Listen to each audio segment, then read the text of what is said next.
welcome back to my channel, and today I'm going to review They Both Die at the End by Adam Silvera.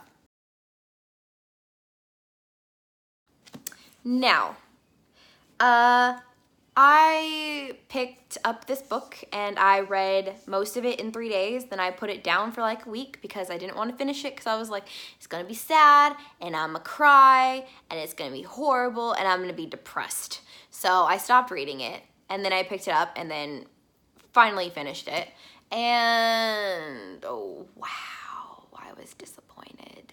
So we're gonna talk about it right now. We're gonna start with characters as always. The main two, Mateo and Rufus, holy shit, I love them. They were great.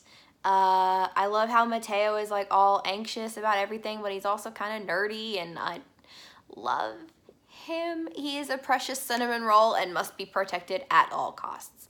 Rufus, he has that kind of like rough, hard boy exterior, but then he's like really soft underneath. And I thought that was really sweet how Mateo kind of got him to show that soft and sweet side. I liked Mateo's best friend Lydia. I thought she was great. I'd love to have like a story focusing on like her and her daughter. I'd love to see a spinoff of this book with her, focusing on her and like maybe some of the other characters. Like Mateo's dad, like maybe Mateo's dad wakes up and him and Lydia have to like learn how to navigate this world without Mateo now. I'd love to see that. The plot. Now, obviously, they both die at the end. I mean, come on, it's like, that's the title of the book. The ending is the title. So, you know they're both gonna die at the end. But they don't die in how you think they're going to. I had a theory going that it was going to end with the gang, obviously, coming after Rufus and killing, like, they're gonna kill him, like, we know this. It's like 75% through the book and the gang is going after Rufus for what he did to Peck. So I had a theory that the gang was going to try and kill Rufus, Mateo was going to jump in, accidentally get shot and die, and then Rufus was going to go after the gang, or Peck, or whoever shot him. He ends up getting shot, and then they like die together in some like romantic, dramatic like death scene, like Romeo and Juliet, or something like that. Nope, that's not what happens. Mateo dies in a fire. Like he turns on the burner to the stove, and he's like, I shouldn't have done that. And then it ends. And then the next chapter is in Rufus's point of view, and you find out Mateo dies. But then like he dies with like Rufus having like 2 more hours to live, and I was like, okay, where are they going with this? And like it literally ends with Rufus stepping off a curb, and then it's like implied that he gets hit by a car. And I was like,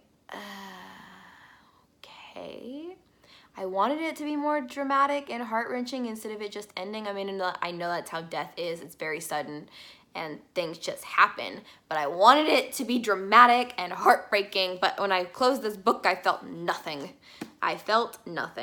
Now, the thing about this book is that obviously it's like multiple point of views, because you have Rufus's point of view and you have Mateo's point of view. But then you also, regrettably, have all of these random people as point of views, and I hated every second of it. I was like, okay, it's like, this person is not gonna die today because Deathcast didn't call them. And I'm like, I don't care about this person. Go back to Rufus and Mateo's story. That's what I'm here for. I'm not here for this random ass person. I don't care. And like, I know that it's supposed to show how like Mateo and Rufus like touched all these other people on their end day, but I didn't care. I didn't care at all. I just wanted to get back to Rufus and Mateo's story. I would have been fine if it had just been like Mateo, Rufus, Lydia, and the Plutos, which is like Mateo's foster family. I would have been fine if we just had those 4. I'm like, okay, understandable. They're very close to the main characters. But all these other random people, I'm like, they don't need to be in the story. I don't care about them. What is the point of this?